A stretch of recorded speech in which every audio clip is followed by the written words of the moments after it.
Muy buenas, soy Jorge Cotado y os doy la bienvenida a este paseo virtual por Ciudad Universitaria. Vamos con la tercera parte, monumentos. Y comenzamos seguramente con el monumento más icónico de Ciudad Universitaria, los portadores de la antorcha. Esta obra fue realizada por la escultora Anna Hyatt Huntington, que junto a su marido Archer Milton Huntington fueron los fundadores de la célebre Hispanic Society of America, además de grandes admiradores de la cultura y la historia de nuestro país.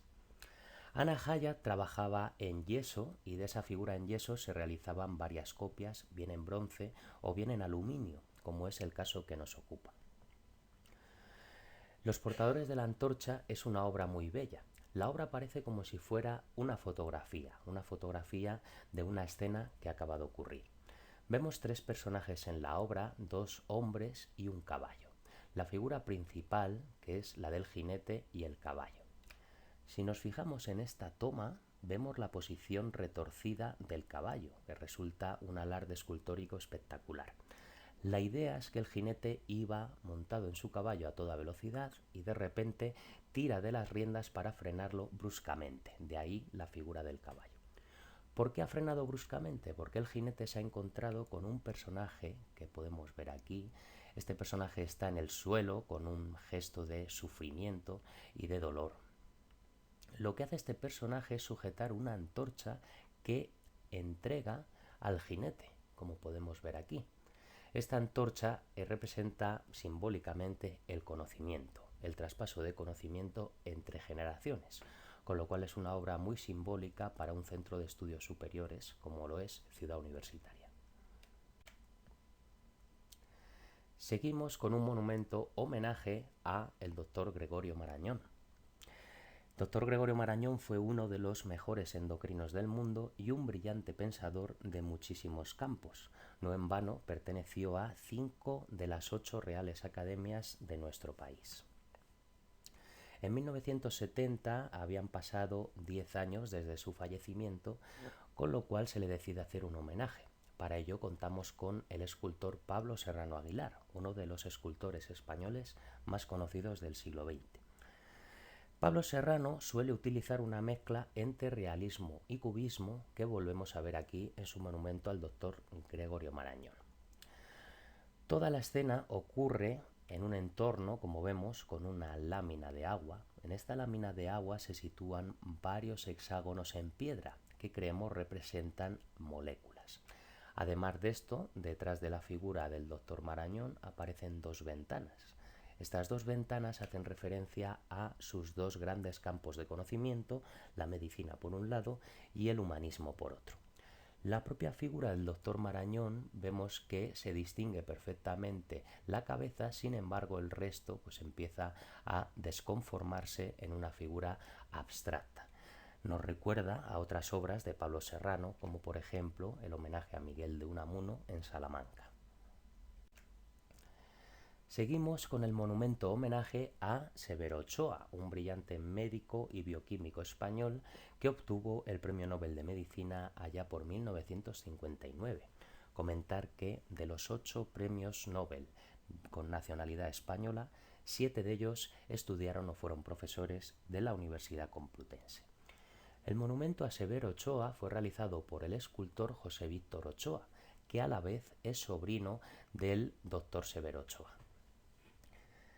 José Víctor Ochoa suele utilizar carácter figurativo en sus obras, aunque en algunas de ellas les da gran expresividad, como vemos en el rostro del homenajeado que podemos encontrar aquí. Últimamente se ha hablado mucho de Víctor Ochoa por su monumento homenaje a la lucha contra el coronavirus.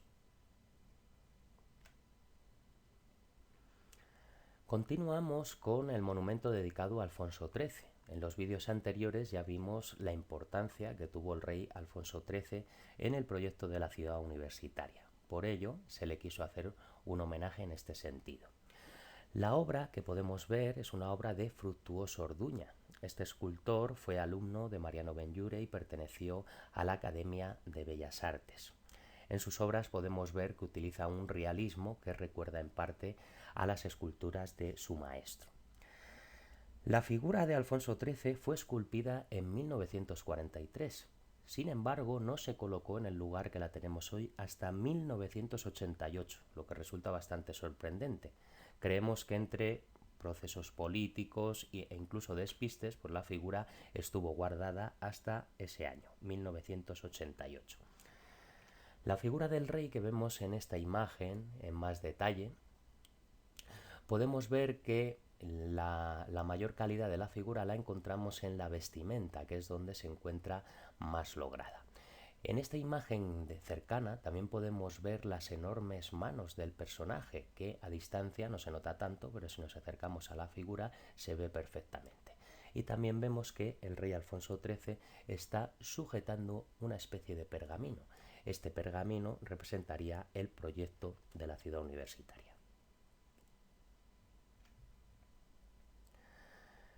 Siguiendo con el escultor José Víctor Ochoa, en los jardines de la Facultad de Filosofía y Letras encontramos este monumento homenaje realizado en 1993 a el escritor Camilo José Cela. Camilo José Cela, como sabéis, ha sido uno de los más destacados escritores españoles. También obtuvo el Premio Nobel, el Premio Príncipe de Asturias y una carrera muy reconocida. Volvemos a ver el estilo de José Víctor Ochoa. De hecho, esta escultura nos recuerda mucho a la de Severo Ochoa que acabamos de ver, lo único que tiene un tamaño mucho más grande que el anterior. Vuelvo a utilizar ese estilo figurativo realista que podemos encontrar aquí en homenaje a Camilo José Cela. Volviendo a la escultora de los portadores de la antorcha, Anna Hyatt Huntington, y perdida en los jardines de Filosofía y Letras, nos encontramos con una escultura de Diana Cazadora. Es una escultura bellísima, como podemos apreciar en la imagen, muy realista. La escultura la realizó la escultora en 1922. Sin embargo, esta copia en bronce se colocó en Ciudad Universitaria en la década de los 50. La representación cargada de belleza y sensualidad nos representa a la diosa Diana. Diana Cazadora, como existen muchísimas representaciones. La figura nos llama la atención sobre todo su verticalidad. Si nos fijamos, el único apoyo de Diana es este pie que está apoyado en la esfera. De ahí que toda la escena ascienda hacia arriba y nos dé esa sensación de verticalidad. También muy representativo cómo se le adhiere la tela al cuerpo y la representación del perrito, que incluso acentúa esa verticalidad de la que estamos hablando. Una figura realista y de gran belleza. En Ciudad Universitaria existen muchísimos monumentos. Hoy hemos querido resaltar los que consideramos quizás más importantes, pero existen muchísimos más. Por ejemplo, encontramos el monumento a José Ortega y Gasset.